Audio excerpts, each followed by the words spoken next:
Welcome to Module 7 of Level Up Instagram. This is the second last module. You are almost done. This one is going to be about analytics.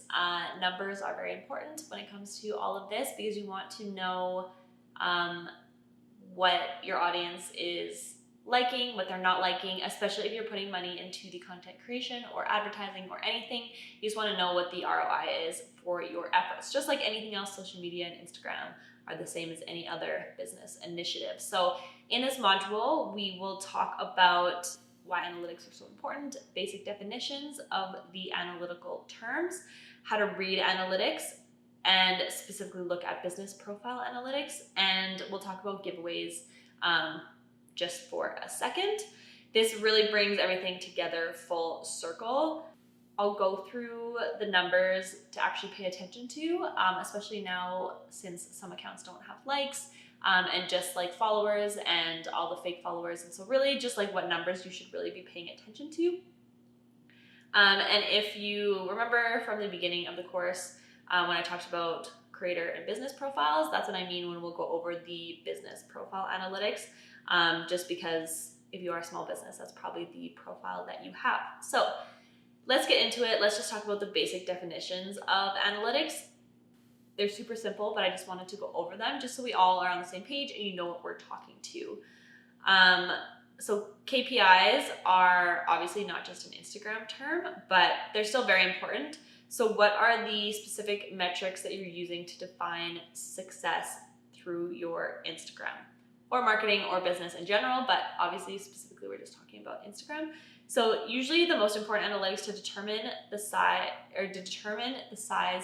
of your audience and the reach and impressions. So reach is calculating the unique number of accounts that saw your post, and then impressions are the total number of views. So impressions aren't unique, so it's not like each person. Someone could see your post multiple times and those will count all as impressions, as opposed to reach, which will just count as one person. So just to keep in mind, but those two are very important numbers. So that's why I wanted to give the definition of them. And then engagement, when I say engagement, even through this entire course, which I guess I could have said at the beginning of the course, but just through the whole thing, engagement on Instagram is talking about the likes, the comments, the shares, and saves that post has. So those are the basic definitions.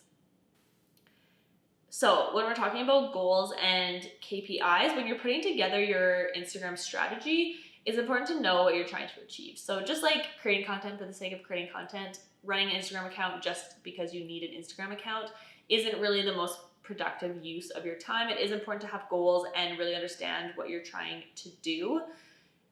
So just getting followers, which is really hard for a lot of people to wrap their head around because followers have become such an integrated part of Instagram and really how people are judging the success of their business. Followers is not the be all end all. You're gonna have to dig deeper than the number of followers that you have to really understand your analytics. So if you're a business, your goal is to sell the products or services that you're offering. So followers are great and all, and they look great. You can tell people you have how many followers you have. However, if none of those followers are buying your products and services, then the number doesn't matter at all. So that's something to keep in mind. Everyone wants higher followers. I still get that from clients where they come to me and they're like, I just want to get to 10,000 followers. I'm like, well, like, why do you want to get to 10,000 followers? Are you going to have 10,000 customers? Or are you going to sell 10,000 products? Like people just want the number, which I don't think is the best way to go about it, especially now because of how the whole Instagram game has kind of changed. So your goals should be more business oriented and not such vanity metrics such as followers. So goals could include brand awareness, driving sales, driving traffic to your website, more email subscriptions, etc. Whatever is going to get you like another step closer and another touch point to your customer should be the goal of your Instagram account. So this could be also the number of people booking your service if you're not just products. So booking through Instagram and Instagram links, or if your reach per post is increasing, especially if you're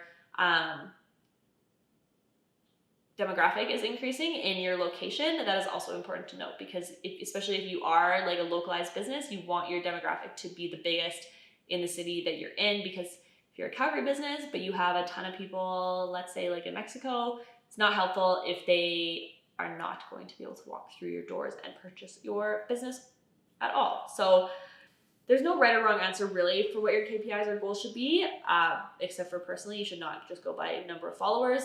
However, you should set them just based on what kind of business you have and what is important to you and what you're putting effort into. So to really like document those milestones, write them down, just so that you know what you said. I do that for all my clients. Everyone gets like an initial goals and strategies, and every month I do an analytics report so that we can kind of just like see ideally that it is growing. So that's what I recommend for everybody to do. Put that into your initial strategy and just keep it there. You can change it and evolve it, but just have it there so that you know what you were trying to do in the first place. So like I said, from this whole thing, analytics are key and numbers are key. You want as much data as possible. So you can gauge what your audience is interested in based on what and how they're responding to your comment. So analytics don't just tell you which photo or video they like, but if they respond better to product photos or lifestyle photos or videos. So you can just see, like if there's more engagement, more likes, whatever on that type of content, and if it's a continual pattern. So one-off doesn't really count, like you just never really know if it's just like time of day or if there's something happening or whatever. But if it's a consistent pattern that you see that more people really like your lifestyle photos as opposed to your like white backdrop product photos, then you can adjust your content pillars and your content strategy and your calendar to focus on that. Because really, you're, like I said before, in all the modules, you're creating your content and doing all of this for your audience, for your customers, so you might as well give them what they are looking for, and in the end, hopefully they will return back as customers in higher numbers than if you were to just go ahead with the strategy that you thought was best. So use these numbers to really evolve what you're doing on Instagram. Also, because of the algorithm, which we do get into the next module, if you're posting content that people continually like and continually engage with, then Instagram thinks that your account and stuff that you are posting is worth showing to other people. So just if you're consistent overall with posting content that your audience likes, then they'll be more engaged, which then in turn Instagram will reward you for. So you want to just pay attention to those numbers. So like I said, when you're looking at these numbers, just look at the general overarching view. Don't look at like one post because that's not going to be accurate, but you just want to see the general trends. So it is good sometimes to do like graphs and stuff, like go in Excel and make fancy graphs to show like the patterns, so you can really see the general look at your analytics. Because if you're seeing a consistent decrease in reach and impressions, then you want to adjust your content. So that's what I would say. The two most important numbers, if you haven't really figured it out yet, the two most important numbers that I would say are reach and impressions, mostly because lots of people don't see likes anymore. And I found that because people aren't really seeing likes, people aren't liking photos as much. So I found my likes have gone down as well, just because I think people don't see them. So everyone now is just scrolling. Likes can also be bought. And so probably the accounts that you're following, or if they're small, and like you can kind of tell if they're bought or not, but you can buy bots, or you can have bots that are likes, you can buy them, you can buy followers. So those numbers aren't really accurate for the most part on what a company really is based on Instagram. So for your own analytics, I would look at reach and impressions. Those are the ones that I really look at, just because that's the people that are real, and on Instagram, that's how many people they're reaching and the impressions. So that's what I would keep in mind when you're looking at your analytics. So we'll break it down. I'm going to show you on my phone, just looking at analytics. If you've never done this before, I have gone to meetings with people that are running Instagram accounts, even for businesses and stuff, and they've never actually looked at analytics. So I just want to show you where it is. So they can be found they're called Insights on Instagram. So I will show you on my Poolside account, because it is a business profile. Like I mentioned, my own personal account's a creator profile. And because I didn't want to confuse anybody with analytics, we're going to do the Poolside one, which is business profile. So the most important thing to note, like I mentioned when you were talking about the types of profiles, For a business profile, you can see analytics up to 14 days for stories and up to a year, I believe, for the rest of the analytics. So that's important that you can go back. It keeps track of the trends and stuff for over a year. So let us look at what we're doing. So we'll first just go, this is just the general analytics. So if you click either you can click where it says 120 profile visits, you can either click that, or if you click the 3 lines on the right hand side and click insights, then this is your Instagram analytics. So this one I don't post a ton on, so the numbers won't be super impressive and there's not a ton of posts, but it'll show you what we need to see. So this is just the general interface of it. I don't have any stories done, so you're not gonna be able to see that, but there is stories and promotions and then your feed posts at the top. Activity is based on when you've been posting. So this is just interesting to see how many people, if they see a post, how many people go to your profile, how many people are clicking on your website, and how many people are sending emails. When you look at discovery, if you're posting every day, this is a little more dramatic and useful, but I only posted twice last week. So you can tell that I post on Tuesday and Wednesday, but this is where you find reach and impressions, which is what I said were the numbers that I actually look at. And then audience will show you your actual demographics. So you can see that most of my audience is in Calgary, which is good because I'm in Calgary. You can see your followers, then you can see the age range, the gender, and you can see the times that your account is most active. So like I said, like 3 a.m., not a great time, but during the day, you're pretty safe to post during those times. So those are the analytics. You can click on feed posts, and like I said, it'll show you, you can look at engagement, emails, comments, calls, impressions. Like you can pick whatever one you want, and it goes up to 2 years. So you can see, let's say if we wanted to look at impressions for 2 years, I don't think I've had this account for that long, you can see which is the highest one within the 2 years. So I usually actually like to do 30 days because that's within the last month.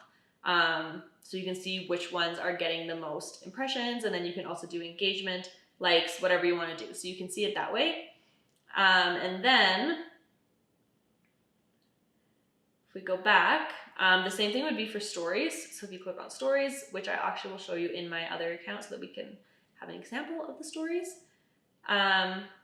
So yeah, so that's just like the general analytics. And if you wanted to see like a specific post, so if you scroll down, you're like, I just want to know the analytics for this post. If you say view insights, it'll pop up right on the bottom. So that will show you analytics. You can scroll up and it'll take you to all of the analytics that you were looking for. So likes, comments, the little arrows, how many people sent it, and then saved. So those are all important just to see if people are sharing it, if they're saving it for later. And then you can see all of the other ones. I don't need to read these to you. The other thing I want to point out is the discovery. So if you go down, you can see how many people weren't following you. So that means it showed up either from hashtags or on the discover page. And it also will show you how many impressions came from hashtags. So this one says 10 came from hashtags. So you just want to, like, if you're using the same hashtags, look at that number and see if it's changing. And then if you add in new hashtags, see what happens to it to see which hashtags are working better. So I just wanted to point that out. Then I will show you the story analytics, but I'll show you on my account because I actually have stories on this account. So if you go back to insights, and then you go to content, and then you go to stories, you can click see all, which again shows you the same thing that you saw as the feed post, but it's just stories and it's just 14 days. So 14 days seems like a long time, but if you just procrastinate looking at stories, you won't be able to see it. So if you do have a campaign or you put up stories, make sure you're looking within the last 2 weeks. I would always wait the full 24 hours before you look at the analytics, just so it gets the full reach of people that it can before it disappears. So if you were to look at an example, so I'll do this one because there's multiple things. So if you swipe up, it'll show you the same, it looks the same as the feed post, but it is the analytics as well. It just shows you a couple more things on here. So it shows you the interactions are like what happened with your story. So this will also have replies. If someone replied to my story, it'll also show up on there. So you can see what they clicked on. So more people were interested in seeing who Chris was rather than where I was shooting the archery. If they click on the location, that will also show up here. And then again, here is your discovery. What's important to note on here, I will just read from the definition so I don't screw it up, but you can see how many people tap backwards, which means they want to rewatch something, how many people tap forwards, and this is like the tap forward isn't like that telling for the stories, because like for me, I click through the whole time when I'm watching stories. Like I just see it, I just keep clicking through because I'm watching through fast, so that doesn't really say much about how good or bad the stories were. I just am in a hurry when I'm watching stories. Next story is when people just swipe, so they're done watching you, they want to go to the next person, and then exits. So the most telling analytics are tap backwards, so when they're rewatching, and next story, which means they got tired of what they were watching. You just want to keep that in mind. Your next story numbers will increase if you have a lot of stories in a row. So like I said before, like 3 to 5 stories, then people kind of get bored unless it's super captivating. So the more you have, the more people will click next. So you just want to keep that in mind. It's all, take it all with a grain of salt, but they're just interesting to note. If you're going to do something that takes up more than one story, so let's say you're like talking or something, I would keep it to like a 3 to 5 story thing, because people don't really have attention span past that. So that's my advice. If you see the number of next stories increasing, you might just want to reevaluate kind of how many stories you're putting up, what you're putting up, and maybe make them a little bit more exciting if you want. So replies, which I don't have as analytics on this specific post, but you'll see the replies. So replies on your stories, even though they don't show up publicly, like comments or likes like on a feed post, having people reply to your story boosts your overall engagement, and you can boost this engagement by putting questions in your stories. So giving people a reason to respond. And you'll find that more people are likely to respond to questions on stories rather than comment in your caption because they don't show up publicly. So I will show you an example of a story that I had that had a question. So this one I asked what people's favorite podcasts were. So if I swipe up to see the analytics, and then I click the little,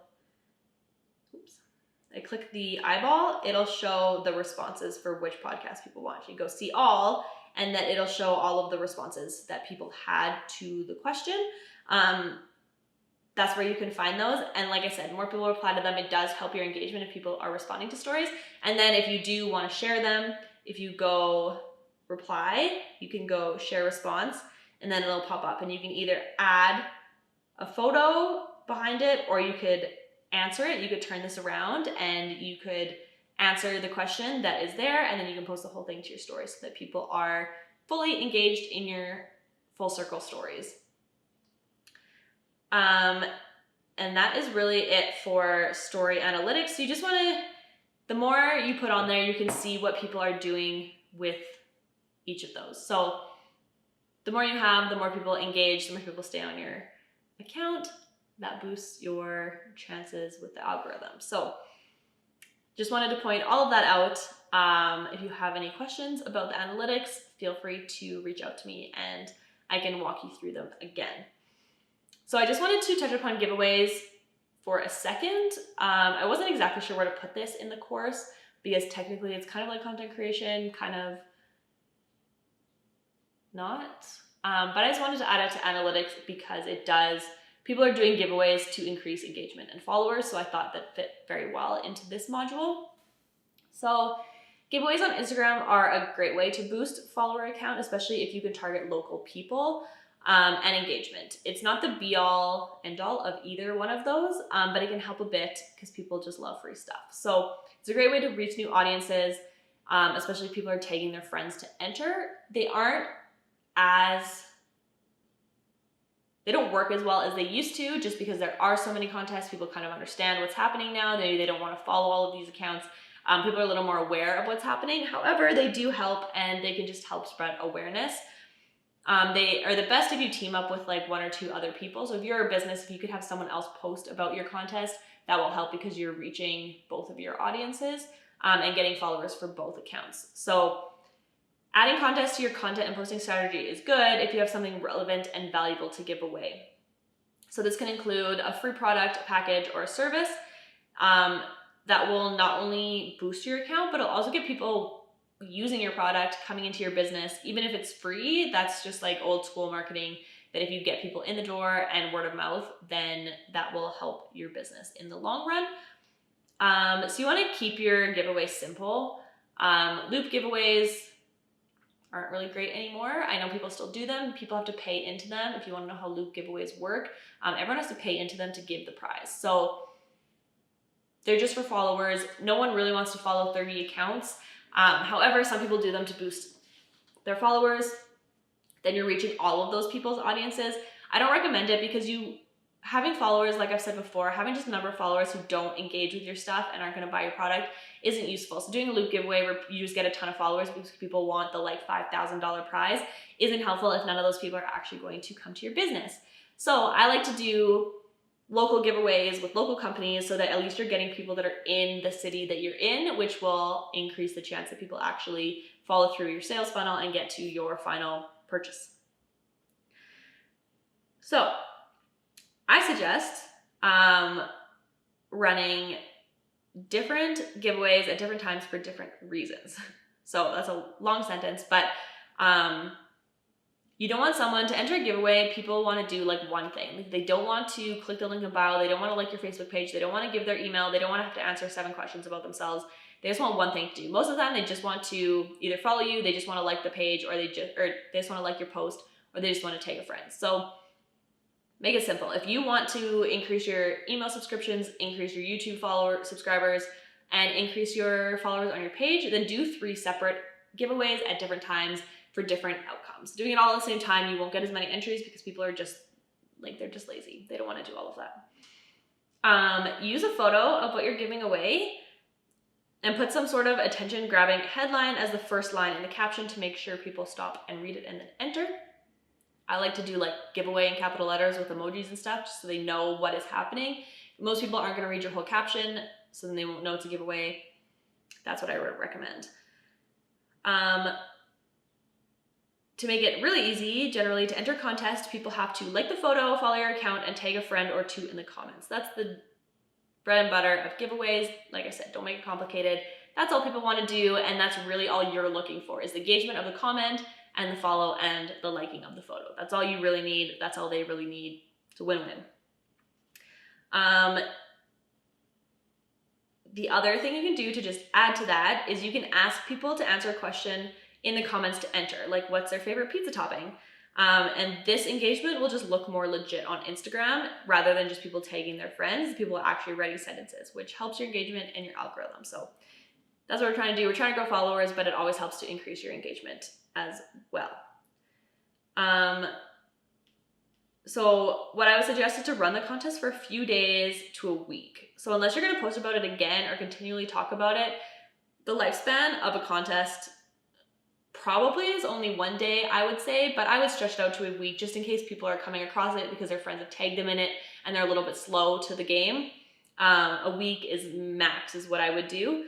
And then pick a winner, post about it on stories so that to show people they could actually win and that someone has actually won, because lots of contests don't actually have winners. So that's just what I know from working within Instagram and just talking to people who have done giveaways. It's really easy to just kind of forget to pick a winner, especially if you have no accountability of posting about it. So just post about it. People want to know if people actually won, because then the next time you have a contest, they will enter again because they actually could win. So that's what I recommend for giveaways. So for your homework, that is the end of Module 7. Like I said, Module 4 is the longest. These ones are kind of just like little tidbits of information to really build on your Instagram strategy.